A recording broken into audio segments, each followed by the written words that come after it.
Good evening, I'm Andrew Chang. And I'm Adrienne Arsenault. Tonight, the new video of a push that nearly ruined a perfect night.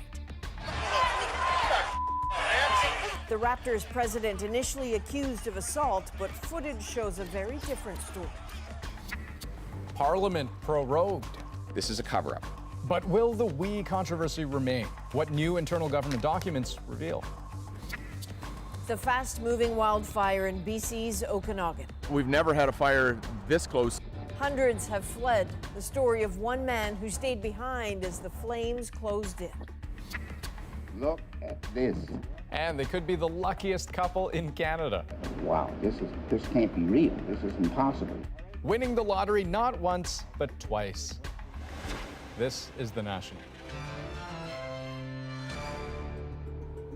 At a time when interactions between police and people of color all over the world are under growing scrutiny, newly released video is shedding light on a high-profile confrontation. 14 months ago, Masai Ujiri, the president of the Toronto Raptors, was accused of shoving a California sheriff's deputy on a night that was supposed to be a celebration. Hard to forget the moment. The Toronto Raptors have just captured the NBA championship, a decisive victory in Game 6 against the Golden State Warriors. That's when Canada cranked up the volume and the party got started. But that glee slightly dampened by the allegations. Ujiri was never charged, but wound up being sued for the man's injuries. Now, Ujiri's legal team has released new video which shows just who was the aggressor. Devin Haru takes us through it.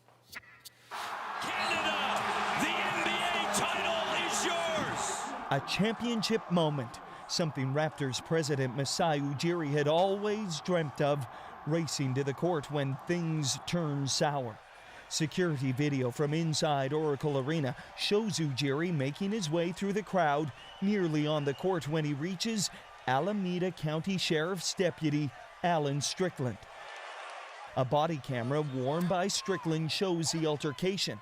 Ujiri first shoved by Strickland, all while attempting to show his credentials. Shoved a second time. Ujiri trying to explain he's the president of the Raptors before pushing back.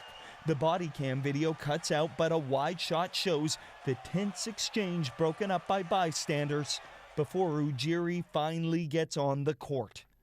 You know, it probably ruins a night of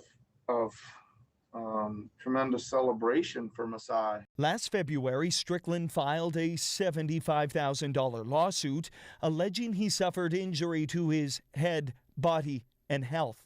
We wanted to see how injured he was, and our crews over 3 days saw him going out to lunch with his wife, carrying boxes. Local reporter Lisa Fernandez has covered the story since day one, receiving the video Tuesday night from Ujiri's legal team. Ironically, it became public because he sued Mr. Ujiri. It probably wouldn't have become public otherwise. Ujiri has always maintained his innocence, as he did in this interview with The National. I'm only trying to celebrate like winning a championship.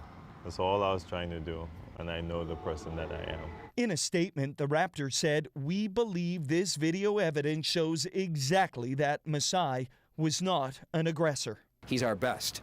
And so I just am glad for him that this videotape has come out. As Mayor Tory said, like, he was a good man. He robbed the moment from Masai. Scooped up by But Ujiri might just get another chance to celebrate properly. The Raptors once again in the midst of a playoff run, trying to defend their title. Devin Haru, CBC News, Toronto. Well, newly released government documents give behind-the-scenes details of how the We charity was chosen to run a student grants program. Justin Trudeau has put a temporary stop to question period by proroguing Parliament. But as David Cochran shows us, the opposition is not staying quiet. Parliament may be closed, MPs gone home, but the show must go on. Next page, blacked out. This page, blacked out. This page, blacked out. This page, blacked out. The Conservatives handpicked the heavily redacted pages from the thousands released by the government, but also unredacted ones they say prove a cozy relationship between the Liberals and the We charity. An April email from Mark Kielburger to the Prime Minister's Chief of Staff, Katie Telford, saying thank you for all that you and the Prime Minister do. A different email from a different Kielburger, from Craig to then Finance Minister Bill Morneau, saying it was incredibly thoughtful of you to call. An email between civil servants from a senior official working for Morneau. We is connecting with my minister's office. They are all besties. The same official also wrote this. She, to start off with, says the Canada Student Service Grant is, quote, a bit of a shit show. At this point, that seems like an understatement. The Student Grants Program is dead in the water, with the WE charity fighting to survive. Bill Morneau has resigned, and Parliament is prorogued until September. We have released all those documents to the members of the committees so that they can spend their time going through those mountains of documents over the coming weeks so that they can continue to ask any questions they like on this issue. Okay, so David, the opposition found something to feast on in those documents. What about the government? Yeah, Andrew, also in those documents are numerous emails, memos that support the government's central defense in all this. Civil servants from across multiple departments saying the public sector simply couldn't deliver this grants program and that we was the best and only option to make it happen. Now, this is consistent throughout the timeline of the program design and its creation. And even when it all blew up, civil servants are writing each other, consoling each other, saying that this was still the right policy and program choice. It just turns out to have been a terrible political choice. And David, what does prorogation mean for the investigations? Yeah, so the Ethics Commissioner's work is totally unaffected by prorogation, and it's not going to stop because Morneau has quit either. So that continues. The committees, they're stopped dead until Parliament resumes. They're not allowed to hold hearings or call witnesses until after the throne speech. So the Prime Minister has bought himself some time here. The government is free from the distractions and pressure of committee hearings, at least for the next few weeks. And their hope is that the throne speech, which they say will be a roadmap out of the pandemic, will be significant enough to change the conversation entirely. Okay, David, we'll be listening. Thanks. Thank you. In the United States, it's night 3 of 4 of the Democratic Party's National Convention. Time to nominate and hear from its choice for vice president. And in a year where very little is usual, Kamala Harris represents some firsts. So what are the challenges she has to meet? For that, let's bring in Susan Ormiston, who is covering the DNC for us. Susan, you've moved from Milwaukee to Joe Biden's home state of Delaware.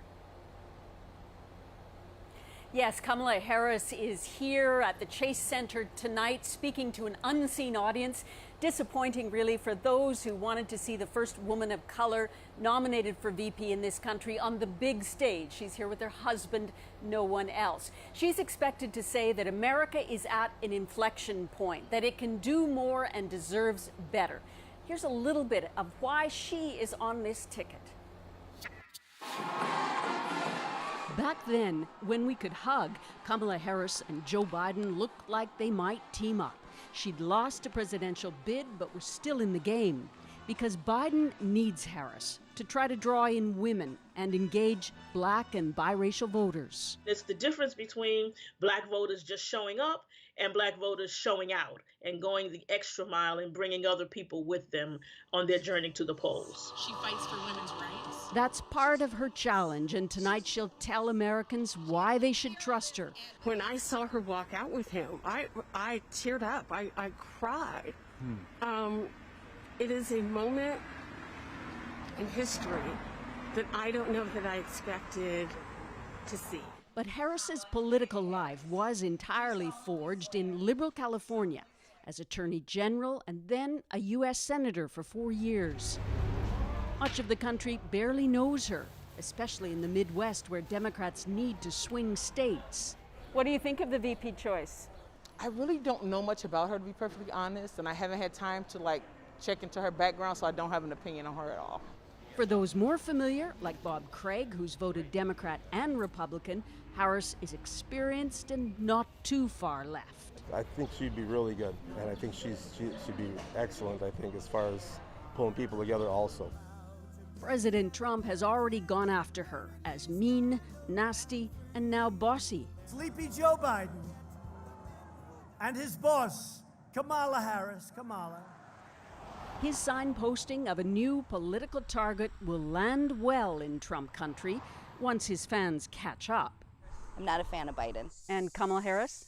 Don't really know a whole lot about him, so I'm not a fan. Expect Harris tonight to counterattack as a skilled former prosecutor, and Biden needs that too. Now, Susan, also speaking tonight, former President Barack Obama. What's he going to say? Yeah, Adrian, a really visceral personal swipe at Trump. Obama is expected to say that Trump has used the presidency as just another reality show to give him the attention he craves, and that he's used the awesome power of the presidency to reward only himself and his friends. These are the sharpest words we have heard from the former president, and he'll have more tonight just before Kamala Harris. All right, Susan Ormiston in Wilmington, Delaware for us tonight. California is battling hundreds of fast-moving wildfires. Thousands of people were forced out of their homes across the state, which is under an emergency order tonight. Officials say many of the fires were sparked by lightning strikes over the past 3 days. Conditions could get worse due to a heat wave. In British Columbia, crews are scrambling to contain a growing wildfire in the Okanagan region. Hundreds have been forced from their homes, with nearly 4,000 more told to be ready to leave on short notice. Hot and dry conditions are fueling the fast-moving blaze southeast of Penticton. Dubbed the Christie Mountain Fire, it broke out yesterday afternoon and has already grown to cover more than 14 square kilometers. Briar Stewart has the latest. For more than 24 hours, crews have been trying to contain a fire after it ignited a tinder-dry hillside perched above Skaha Lake in the Okanagan. There was a very strong northerly wind. It probably moved 3 or 4 kilometers in the space of an hour and a half. It was very, very aggressive, and it's above where our winery is. Which is why John Skinner shut it down yesterday afternoon and was thankful crews protected it by dropping fire retardant nearby. Late yesterday, a few hundred were told to leave their homes and a few thousand were put on evacuation alert. When you live in the Okanagan, you get a sense that this could happen one day to almost anybody, especially in our area. It's a very treed and not a very populated area. So we have things packed, ready to go. But as the fire roared through the night, some stayed behind. The noise, it was like a freight train going through it. This dramatic picture captured a homeowner looking for embers on his property as the fire burned behind. There's embers all over the driveway, in the pool, on sidewalks, but just sheer stroke of luck that they haven't ignited the grasslands around us. At least one home was destroyed as the wind pushed the fire closer to residential areas overnight. But today, a change in direction, which meant the fire started moving away from Okanagan Falls. However, the thick smoke remained a challenge for fire crews. So far, this fire season in BC has been relatively tame compared to years past, where dozens of fires led to huge swaths of the province under evacuation. But for the few hundred residents still out of their homes tonight, anxiety remains as long as the fire keeps burning out of control. Briar Stewart, CBC News, Vancouver. Turning now to the COVID situation across Canada. Today, Ontario reported more than 100 new cases for the second day in a row. Alberta announced 82, with Edmonton still accounting for more than half of the province's active cases. BC, meanwhile, reported 68 new cases, inching closer to 800 active ones. That's a new high for the province. Manitoba, too, has seen an uptick in the overall cases in the past month, but not everywhere. Today, the government rolled out a color-coded system to give residents a more targeted idea of where the risks are changing. Karen Pauls looks at how it works. It's a fearful time for all of us. These fears are real. Today's announcement is in part a way to address those fears. Premier Brian Pallister says most of the province is in yellow, which means the spread of COVID-19 is low to moderate. Life is relatively normal, but with physical distancing in place. The next level is restricted, which is orange. At restricted, we're seeing increased community transmission. The chief medical health officer says he may raise it to orange in Brandon because of a cluster connected to a food plant. Red means widespread outbreaks and a return to lockdown conditions. At this point, we'd see serious strains on our healthcare system. Right now, one personal care home is listed as red. There have been questions about what would change a rating. Rusin says he'll consider 5 criteria: infection rates and community transmission, the number of available ICU beds and PPE, the ability of public health to do tests and contact tracing, outbreaks in personal care homes, and the number of travel-related cases. Some Winnipeggers give the measures a thumbs up. It's a green zone, so we are safe, right? But if it's come in an orange zone or in the middle one, so at least people will be more aware, and I think it's a good idea. The more information people have about where they're going and where they're traveling, the more information is better. This expert says the simple messaging is effective. We need an engaged population because we're still going to need tremendous community buy-in as this pandemic unfolds. In Manitoba, the goal is to stay in yellow because we won't get to green until there's an effective treatment or vaccine. Karen Pauls, CBC News, Winnipeg. Well, as the school year approaches, a surprising number of families are choosing online studies for their kids. At the country's largest board in Toronto, 29% of elementary students will learn outside the classroom. Deanna Sumanak-Johnson shows us what that may look like. I don't have an email app.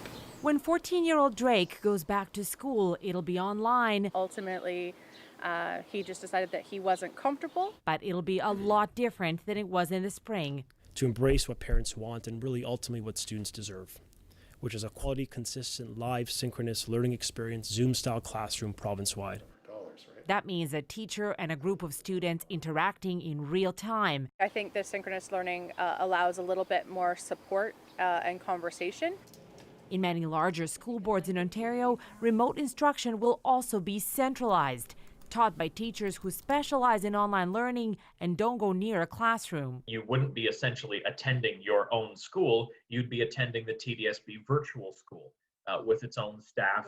But not everyone is a fan. I really would have liked, especially for my son who's been with the same cohort all through high school, for him to at least have a bit of a cohort within his school, even though he was learning from home. But it doesn't look like that's happening now. Toronto is not the only school board touting the benefits of the centralized approach.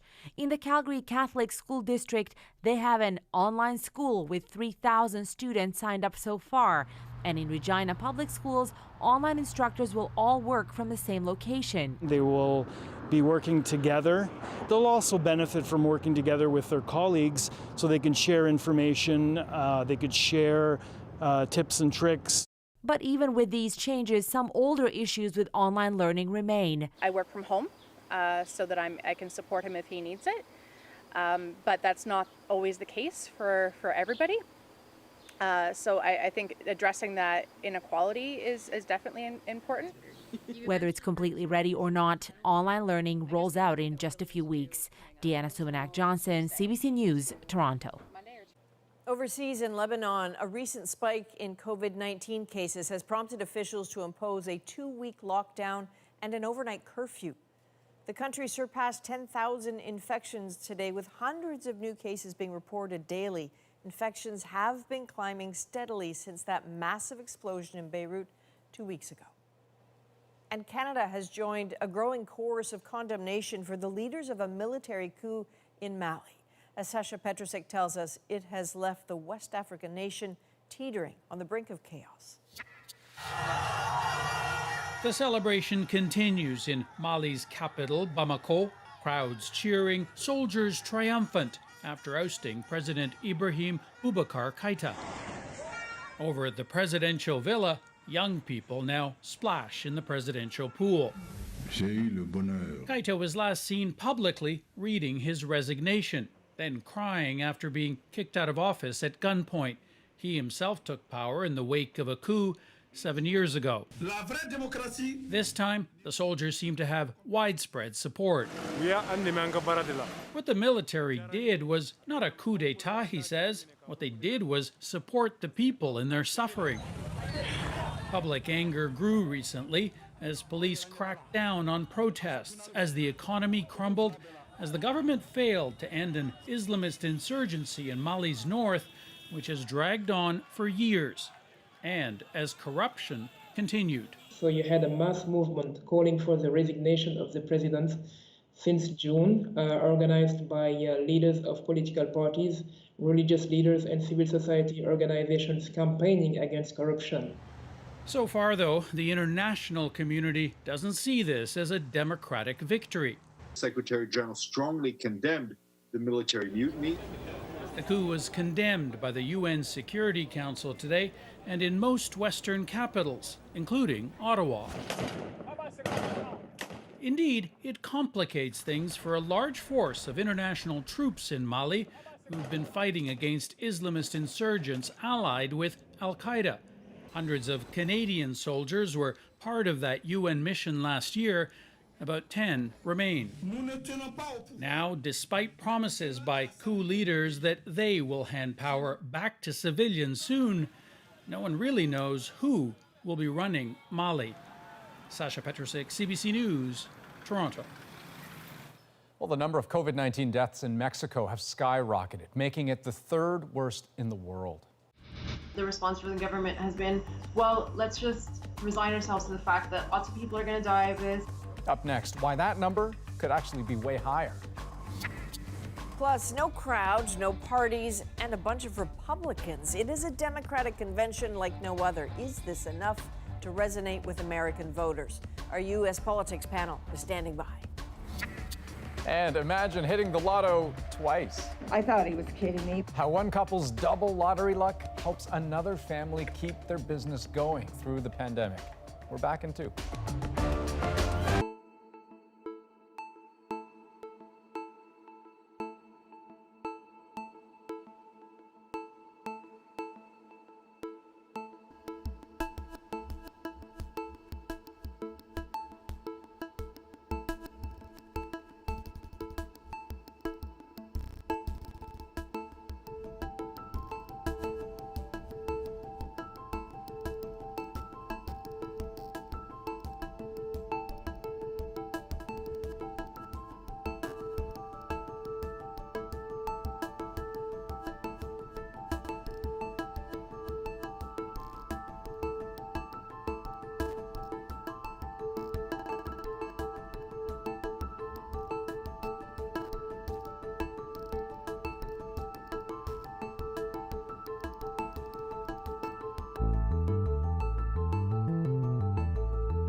Welcome back. Although the pandemic may be slowing in some countries, the number of new cases globally is growing faster than ever.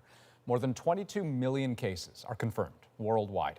The U.S. remains the hardest hit with more than 5.5 million infections. But Latin America has quickly emerged as a major battleground for the pandemic.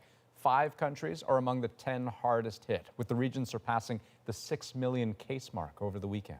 Stephen D'Souza takes us to Mexico, where the pandemic has taken aim at the country's most vulnerable. Isabel Vasquez remembers the final moments of her mother's struggle with COVID-19, how the pain was too much to endure. In June, her mother went to hospital with an intestinal infection. The family believes she contracted the virus during her treatment. It was very painful when they told me that news, she says. My mother cried out, "No more." Their suburb of Mexico City has been hit especially hard. 7 people on their street have died. A lot of people continue as if nothing is happening because they haven't lived it firsthand like we have lived it. Mexico has more than 500,000 cases and is third in the world in deaths, with close to 60,000. But the fear is that number is actually 2 to 3 times higher because mass testing is rare in Mexico. Kiosks like this, set up by Mexico City's mayor, are the exception rather than the rule. It's a challenge to try to convince a patient who may have minimal symptoms to go and get tested and seek early medical attention. Adding to that challenge, President Andrés Manuel López Obrador. He rarely wears a mask, argues testing isn't necessary, and says prayer and good luck charms will protect him.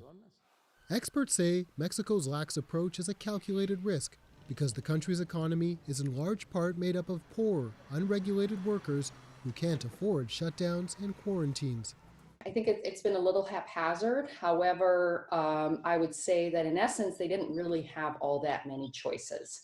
Another challenge, a fear of hospitals, rooted in historic mistrust of doctors and an often inadequate public health care system. There'll be another increase again. Canadian Dr. Mandeep Dhillon works at a public hospital east of Mexico City. I think it almost seems as though the response from the government has been, well, let's just resign ourselves to the fact that lots of people are going to die of this, and at some point, we'll be through it.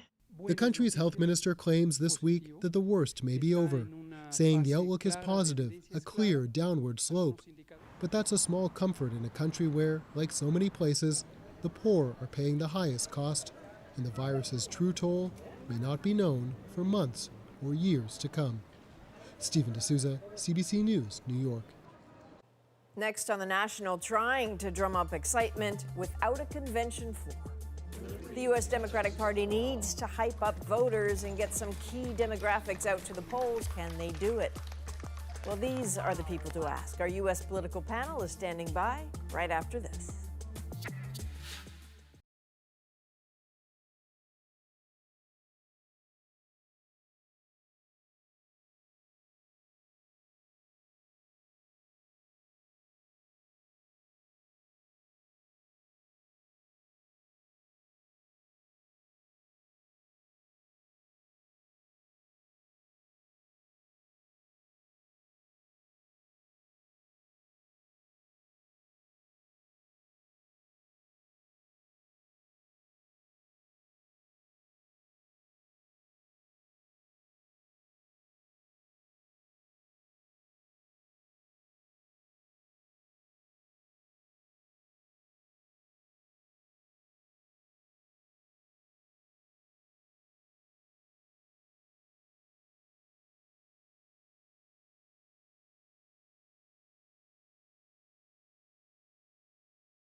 The first 15 words of our Constitution are, "We, the people of the United States, in order to form a more perfect union." Some sound there from the third night of the Democratic National Convention. In the year of COVID-19, this key piece of Campaign 2020 theater is as non-traditional as the current U.S. political landscape. But just because it's virtual doesn't reduce its real purpose. Tonight, that's to introduce to the country the party's historic choice for vice president and to whip up support for the Biden-Harris ticket. And so to talk about how that's going so far, I am joined by David Frum, a senior editor at The Atlantic. Nadia E. Brown is a political scientist, an associate professor at Purdue University, and Howard Dean is a former head of the DNC, former governor of Vermont, and was a candidate for the Democratic nomination in 2004. And therefore, Governor, we need to start with you. No one knows this moment better than you. How do you think the Democrats will end up measuring success from a convention, well, let's just call it unique? Well, there's only one way to measure success, and that's if we win in November or not. And everything in politics and medicine, my two disciplines, are seen through what we call the retrospectoscope, which is unforgiving. But I do think that conventions will look a lot more like this in the future, no matter what happens. COVID has simply accelerated some changes that were going to happen in any case, and I think there's going to be a lot more of this in the future. Nadia, what do you think the Democrats absolutely have to do this week? Sure. Democrats really need to start to lay the road to unify the party. So really bringing back progressives who are not as enthusiastic about Biden as a candidate, but are more pragmatic about getting Trump out of the White House. And then bringing in some of the never-Trumpers, right? Folks that do not think that the country is in the right place or going in the right direction. So the Democratic Party really needs to pitch this big tent and invite all the people back together and figure out what to do once Biden is elected and try to lay out this ground game this week. Okay, so far in this convention, most of the speeches, have represented a bit of a piling on of insults and criticisms of Trump. Is there a chance, David, that the Democrats are just going to insult voters who once voted for Trump, who may be hesitating this time around, the voters the Democrats want? I don't think this election is going to be decided in the middle. I think this election is going to be decided by activation. People know what they think of Donald Trump. He is the most opinion-driving president probably in our lifetimes. So the people who like him, they're not going to change their minds. The people who don't, and they won't change their minds. The question is, do people feel that their voting can make a difference? Can they be activated? One more thing, I think both Nadia and the governor made this point, it's very important. What you're watching here is the first convention of the Facebook era. Conventions used to be the last thing that was macro-targeted. Everybody saw the same show from whenever it started at 8 o'clock till 11 o'clock, whenever it quit. What the Democrats are doing is making a series of YouTube videos that can be algorithmically plugged into different people's feeds. So progressives who want to be reassured about that will be seeing a very different Democratic convention over the next couple of months than for Trump Republicans who are reluctant, and then mainstream Democrats each will see different snippets, different elements of something that for the first time is being micro-targeted instead of macro-targeted. Okay, well, let's talk about those different elements. Nadia, there's this talk of this tussle between the progressive left and the centrist views. Will it ultimately matter, do you think, what Biden's plans are, or is the only policy that matters right now that he is not Donald Trump? No, policies matter. Policies matter really big for millennials and Gen Z. This is a group of people who want to do more than just show up to vote someone out of office, which they are motivated by, but they want to know who they're voting for and why. And we've seen much more engagement and kind of a pushback of symbolic politics in an effort to talk more about the substance of how actual politicians are planning to deal with the issues. And so tonight we've already seen Gen Z's and millennials issues right up front. Right, leading off tonight was a discussion around senseless gun violence, and Gen Z's really leading the discussion here, and what Biden will do to try to cut down on some of these senseless laws that have enabled millions of Americans, particularly Black and brown communities, to be killed at gun violence. So yeah, it's not just having a Black woman, multi-ethnic Black woman as a VP, but it's also what are the substance that these candidates bring to the table. I think one of the things that's been noticeable at this convention is seeing a lot of big-name Republicans, John Kasich, Cindy McCain, Colin Powell. Governor, what's the thinking there? What are the chances that those people appearing will pull people across? They aren't going to pull people. What they're doing is giving permission for Republicans who are very uncomfortable with Trump, the so-called never Trumpers. They're a group of people, and David certainly knows more about this than I do as a conservative, but there are a lot of people who really think Trump is dishonest, which he is, and who's doing America a disservice and frankly doing the cause of conservatism a disservice. And by having people like Cindy McCain and Colin Powell and John Kasich, who's a genuine conservative, talking at the Democratic convention, it gives people Republicans who don't want to vote for Trump permission to vote for this Democrat. And it's very, very important to us. This is going to be a 1 or 2% election in a lot of important states, and that could give us the margin. So, you know, I'm not sure that there's a lot to see or motivate at a virtual convention unless you're a political junkie. I mean, it's likely not high impact viewing. So Nadia, to start with you, and then we'll go to David. What does that say to you about the campaigns to come? Sure. Well, I think that, again, this is the new era, right? We will see more campaigns and conventions look like this, particularly for digital natives, millennials, and Gen Zs, who are not going to be tuning in to the traditional format. But, right, the people that are tuning in are not, these are people that are mostly partisans, people that are political science nerds, are really into policy. It's not your average citizen. Your average citizen will be catching this on the nightly news or in their curated news feed based on their demographics. So this convention, it will really play out differently for different people because the segments will be targeted for people based on their demographics and the likelihood that group will turn out to vote. David? I think the Democrats have backed into, I think this is a very high impact convention, but in a completely new way. And the Democrats didn't do this on purpose. COVID drove it. But over the coming weeks, what's going to happen is if you are a minority woman who is my vote effective? You're going to see snippets of that Michelle Obama speech showing up in your feed. If you are a Midwestern conservative who's unhappy with Trump, and Facebook knows that, you're going to be seeing bits of John Kasich. And all of these things are going to be chopped into pieces and shown again and again and again. And that's why this really is the future. I think the days of people starting their viewing at 8 p.m. and watching all the way through to the last balloon drop, that probably is never coming back. But the ability to create specific videos for specific audiences, knowing who wants what, that's going to be very, very powerful. And I think, as I say, it's an accident. No one planned this, but I think they've discovered something, and it's going to be the future. By the way, David, people continue to worry about the integrity of the mail-in ballot systems in the United States. How much of a concern do you think that should be to either party?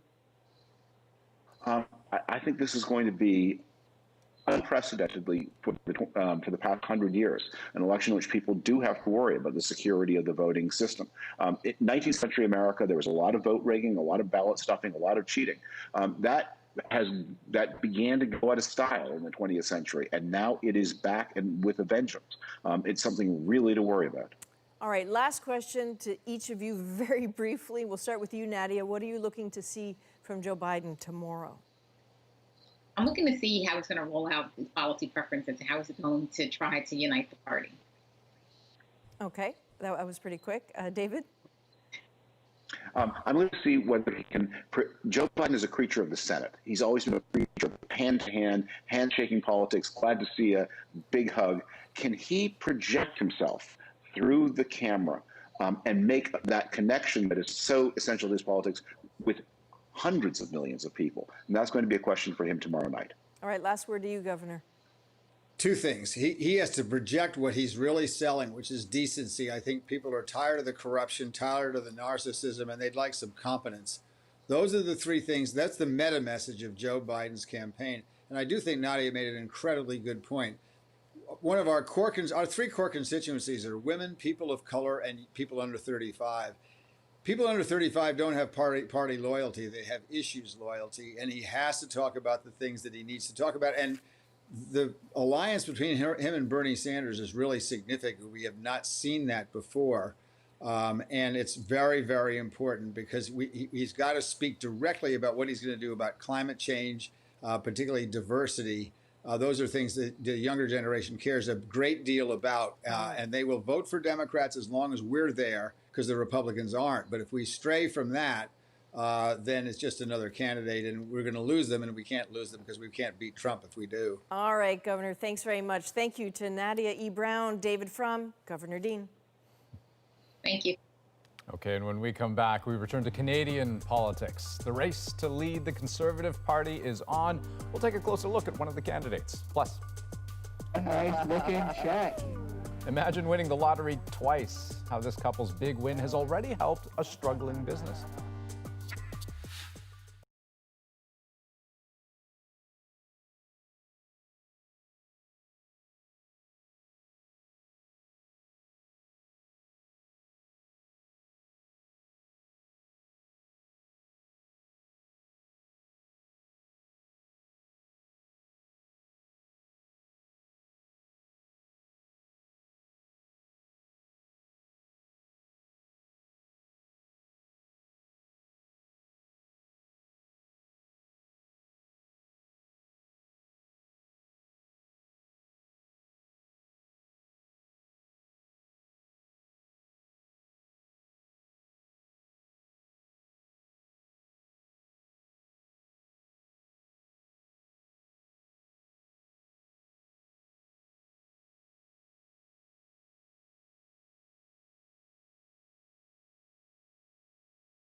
I was so sick of the fact that there was hundreds of people in Walmart, people out demonstrating, and yet our churches were closed.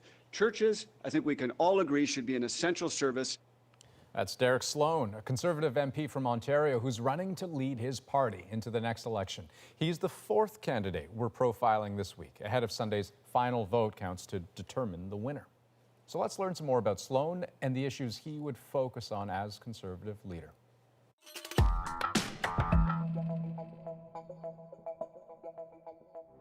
Derek Sloan says he doesn't want to be just another face in the crowd. Derek Sloan's here. He's ready to rumble, and he's a no apologies Conservative. Sloan's only been in Ottawa for a short time, elected just last fall, but he's wasted no time in sticking out.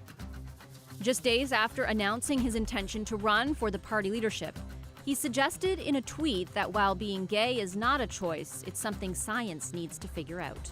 Today, I'd like to focus my remarks on the Public Health Agency of Canada's guidance for schools. Then he questioned the patriotism of Canada's Chief Public Health Officer, Dr. Theresa Tam.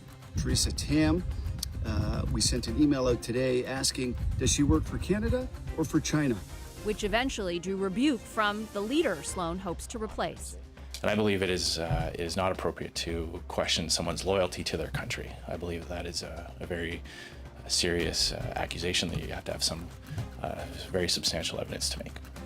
Despite being asked to apologize for those comments by some MPs in his own party, Sloan refused, a bedrock stance he carried right into the debates. Mr. Sloan, you have 60 seconds. I will never give an inch to political correctness. I won't cede an ounce of our sovereignty to international organizations. I'm the only candidate that is committed to defunding the World Health Organization and getting Canada out of the Paris Agreement. Sloan was a small business owner in southern Ontario before obtaining a law degree. He's a social conservative and believes Canada is becoming more socially conservative. But I do believe that new Canadians are more socially conservative. They're more traditional in their views. And I think we can speak to that in ways that are intelligible and helpful. That message has resonated with Sloan's hardcore supporters. But it's unclear whether that base of support is wide enough to propel Sloan to victory. Vashi Capellos, CBC News, Ottawa. Now we need to note a correction from our profile of Leslyn Lewis yesterday. In the profile, we said Lewis was the only candidate who is not an MP. Peter MacKay is a former MP. Lewis is, however, the only candidate to have never been a member of Parliament. It was also stated that Lewis, if successful, will be the first Black woman to head a federal political party in Canada. In fact, Vivienne Barbot briefly served as interim leader of the Bloc Québécois in 2011. We want to take a moment to remember an iconic Canadian columnist. Renowned writer Alan Fotheringham has died. I can't stand phoniness and hypocrisy, so I bash them on the head. That's my job. Newspaper columnist Alan Fotheringham was Canadian journalism royalty. Can be pseudo-glamorous in a certain way, but only for a time span. With 40 years of sharp-edged satire and prolific opinions to share. Reminded me of a man sort of halfway out on the diving board. It's obvious they want an excuse for an election. If you are to remain credible. From tiny Hearn, Saskatchewan, he became a thorn in the side of politicians countrywide. We view the words of politicians with some doubt. Always saving some scorn for his own profession. No one could ever accuse him of holding anything back. As an institution, the press can dish it out, but it can't take it. It's front page. Fotheringham was a frequent contributor to CBC, and in the 1980s he became a regular panelist on the network's longest-running entertainment show. Fotheringham retired from weekly journalism in 2007, but he kept writing. What made him good? In his own opinion, it was pretty simple. I'm a good listener. The most scarce commodity in the world is a good listener. You'd be amazed what people tell you. Alan Fotheringham was 87.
A difficult truth about COVID-19, it's exposed racial disparities in Canada and around the world. In Quebec, the government promised to start collecting race-based data. Many believe it's the only way to get targeted help to those who need it, but the province hasn't followed through. So as Alison Northcott explains, a group in Montreal is doing it themselves. So I'm logging into the Color COVID website. Thierry Lindor hopes this site can help show who in Montreal is getting sick from COVID-19. He lost friends and family to the virus in the U.S. And for me, it became very intimate to kind of try to dive in and say, well, how come it seems that it's affecting Black and brown communities a lot more? Despite saying it would this spring, Quebec isn't collecting race-based data. So Lindor, an entrepreneur, and several community groups say they will do it themselves. 83% of people that contracted COVID in Toronto precisely were either Black or people of color. So what does that mean for Montreal? This voluntary 2-minute survey asks people about their experiences with COVID. The groups hope the information can be used to tailor the pandemic response in the most vulnerable communities. It's the ability to collect this data and share it with funders, foundations, and governments, all levels of government. Say, this is what we've seen on the ground. Now, what are you going to do? The ball is in your court. How do you respond to what we were able to collect without your support? Lindor acknowledges there are limitations to this kind of voluntary survey, but says it will still produce useful information. The data seems to all say the same thing. Racialized populations are at much higher risk of COVID-19. This expert says although this survey might not be able to paint a full picture, it's a chance for communities to tell their stories. If communities are able to say that they're finding high rates of COVID in their own populations, even if the data is not perfect, well, then that's better than nothing. But he says it can't replace other properly organized and properly funded data collection. Quebec's health ministry did not respond to a request for comment. When the government doesn't act, the people should act. And they say they will do what they can with the resources they have. Alison Northcott, CBC News, Montreal. Well, next, a lucky couple in Cape Breton is celebrating a crazy stroke of luck, their second lottery win. It's still mind-boggling. It's still difficult to put my head around it and think just how much it is. But they're not the only winners. How it's already helping their community. Next.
In Cape Breton tonight, a winning lottery ticket is being celebrated by two families. That's Gay and Raymond Lillington, who bought it. They won more than $17 million. And here are Alicia and James McAvoy. They own the store that sold the winning ticket. Now you might think, what else is there to say? That's the whole story right there, right? Well, this one has two twists, one surprising and one quite powerful. Combined, they are our moment. Totally shocked because I really didn't expect to win. That disbelief started with the ticket. I thought he was kidding me, but when I saw the look on his face, oh no, here we go again. It's real. Yeah, you heard right, again. You see, 7 years ago, the Lillingtons cashed a $3 million ticket. They plan to travel, but also to help hospitals and stores in their community. Because they're there for us, and then we like to be there for them. And help is just what the McAvoys needed. They worried their store, located on the Cabot Trail, might not survive COVID. It couldn't have happened at a better time because the tourist season is non-existent this year. But selling this ticket brings in $175,000, enough for some upgrades and...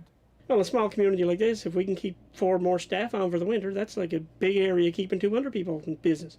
A win-win for a community and, of course, for the lucky couple.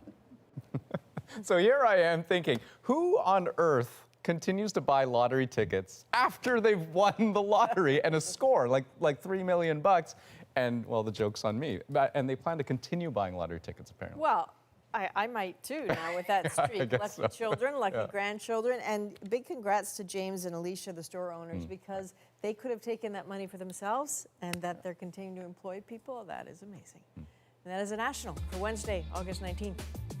Good night.